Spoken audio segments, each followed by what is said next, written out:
Hello guys, we are going to study about the retirement of a partner. Okay, retirement and admission of a partner are just flip side of each other. As in admission, a new partner is getting admitted into the firm. In the just opposite way, retirement of a partner is getting retired from the business. Okay, admission and retirement are just their accounting is just flip side of the coin. I mean, their accounting is just opposite of each other.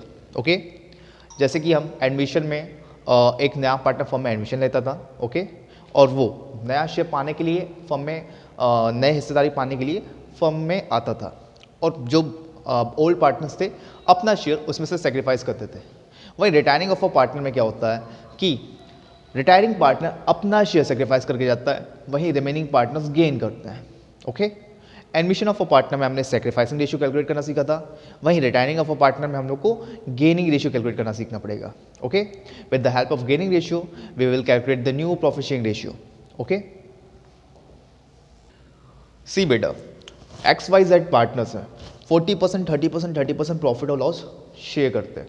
यहाँ पे मैंने percentage use किए हैं क्योंकि आपको ratio में calculate करना पड़ेगा, बट आपकी कन्वेंस के लिए मैंने परसेंटेज को यूज़ किया फिलहाल.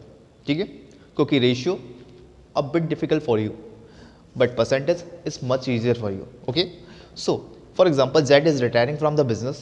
Okay, so he will sacrifice his share of the profit for whom? To X and Y. Okay, and X and Y will gain their share.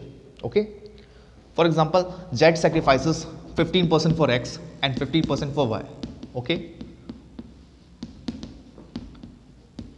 so their new share will be 55% and 45%, and Z is retired from the business, so his share will be nil. Okay, so this is the new ratio of the X or Y. You have seen that this is just opposite of admission. How? In admission, a new part is admitted into the firm and he acquires his share. He acquires his share from X and Y, है ना? But in retirement of a partner, Z is admitted into the firm and Z is retired from the firm and he sacrifices his share for X and Y. So in admission, all partners were gaining. In retirement, in admission, all partners were sacrificing. In retirement, remaining partners are gaining. So this is just opposite. Okay, now we are going to discuss about revaluation. Okay, in admission we have done revaluation of assets and liabilities. हमने assets और liabilities का revaluation किया था. क्यों? Because जब भी ratio change होता है, not just in case of admission, not just in case of retirement, when the ratio changes between the partners, है ना, we revalue our assets and liabilities, because the profit or loss due to revaluation of the assets and liabilities belongs to old partners in their old ratio. Okay, so here we will do again revaluation of assets and liabilities because ratio is changing again in retirement of a partner. Okay, so in retirement we are going to do it again. Okay, in admission we have done revaluation. In retirement we are going to do it again. Okay, in revaluation, okay, this is just simple as that. If you remember the clear rule, अगर आपको clear rule याद है तो आपके लिए general entries काफ़ी आसान हो जाती है. ठीक है, क्लियर रूल कुछ भी नहीं है, ट्रेडिशनल अप्रोच से बेहतर, कई गुना बेहतर क्लियर रूल है. ओके, क्योंकि क्लियर रूल आपकी जनरल एंट्रीज को काफ़ी आसान बना देता है. ओके, क्योंकि उसमें हर एक चीज़ के पीछे रीज़न है. ओके, और अगर क्लियर रूल पढ़ा है तो ये एंट्रीज भी आपके लिए बहुत ही आसान हो जाएंगी. ठीक, जैसे कि व्हेन एसेट्स आर इंक्रीज, आपकी जब भी एसेट्स बढ़ती हैं आपको क्या करना है? डेबिट करना है और रिवैल्यूएशन अकाउंट क्रिएट करना है. देखिए, जब भी एसेट्स लायबिलिटीज इंक्रीज और डिक्रीज होंगी हमारा रिवैल्यूएशन अकाउंट अफेक्ट होगा ही होगा. ओके, अब रिवैल्यूएशन डेबिट होना है क्रेडिट होना है, ये क्लियर रूल पे डिपेंड करेगा. कैसे? अगर एसेट बढ़ती है तो डेबिट, रिवैल्यूएशन क्या हो जाएगा? क्रेडिट. वहीं एसेट घटेगी तो क्रेडिट एंड रिवैल्यूएशन क्या हो जाएगा? डेबिट. वहीं लायबिलिटीज बढ़ेंगी तो क्रेडिट, घटेंगी तो डेबिट. ओके, और रिवैल्यूएशन जस्ट अपोजिट हो जाएगा उसके. Okay, okay, after doing these things we will get to know the profit or loss due to revaluation. Okay, अगर हमें प्रॉफिट हुआ है फॉर्म में तो हम क्या करेंगे? इस प्रॉफिट को बांटेंगे पार्टनर्स में एज आई सेड, जब भी रेशियो चेंज होगा हमें रिवोल्यूशन करना पड़ेगा, और ये रिवोल्यूशन का जो भी प्रॉफिट और लॉस होगा वो ओल्ड पार्टनर्स को ओल्ड रेशियो में बिलोंग करता है। सो रिटायरमेंट में भी रेशियो चेंज हो रहा है, तो हमें यहाँ पे भी इसका प्रॉफिट और लॉस डिस्ट्रीब्यूट करना पड़ेगा। कैसे?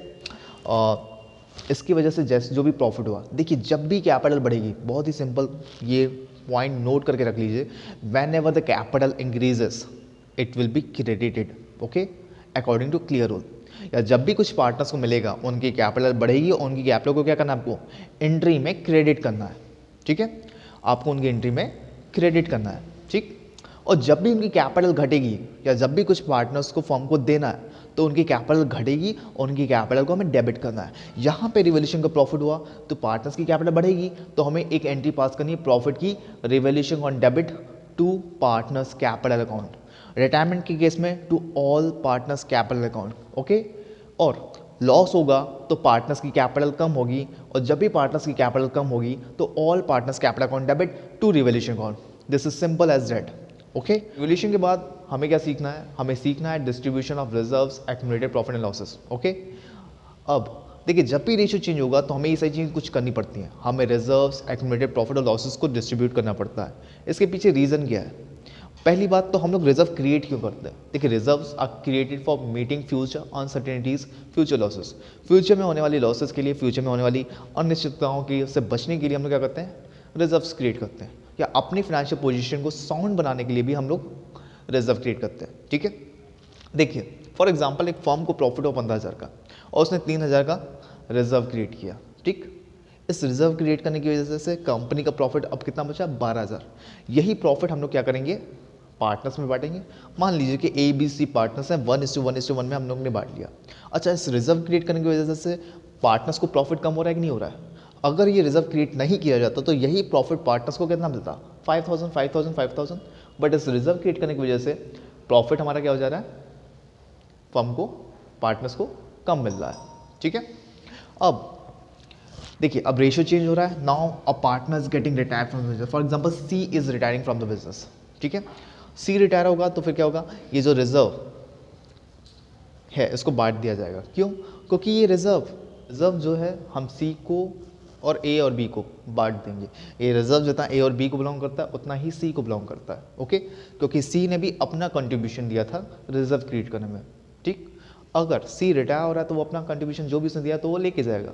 इसलिए जितने भी रिजर्व्स होते हैं, एक्यूमुलेटेड प्रॉफिट होते हैं, लॉसेस होते हैं, हम लोगों को डिस्ट्रीब्यूट कर देते हैं, राइट ऑफ कर देते हैं जब भी रेशियो चेंज होता है, ओके।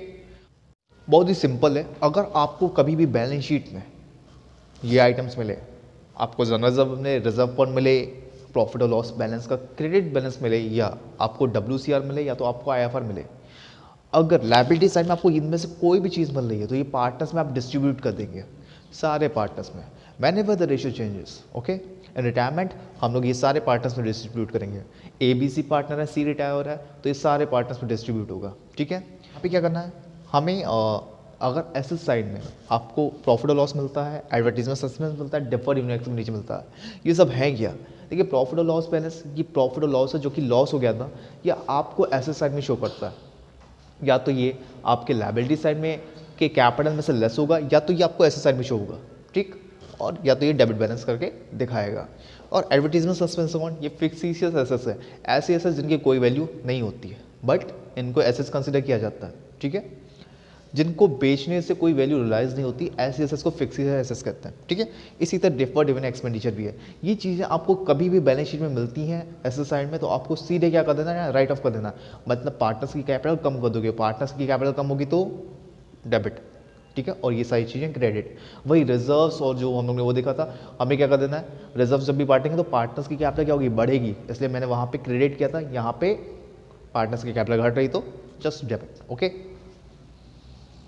तो स्टूडेंट्स इसके साथ ही हम लोग सीखेंगे ट्रीटमेंट फॉर गुडविल, ठीक। ट्रीटमेंट फॉर गुडविल में भी कुछ चीज़ हम लोग सीखेंगे जो कि हम लोग नेक्स्ट वीडियो में एक्सप्लेन करेंगे। फिलहाल मैंने ये आपको समराइज फॉर्म में बताया था कि हम लोग what we are going to study in retirement of a partner, okay, we are going to study change in ratio, we are going to study revaluation of assets and liabilities, we are going to study distribution of reserves, accumulated profit and losses, okay, और साथ ही साथ हमें goodwill का भी treatment सीखना है। वही सारी चीज़ें करेंगे, बस थोड़ा just opposite of admission, okay. फिलहाल के लिए thank you so much. Okay.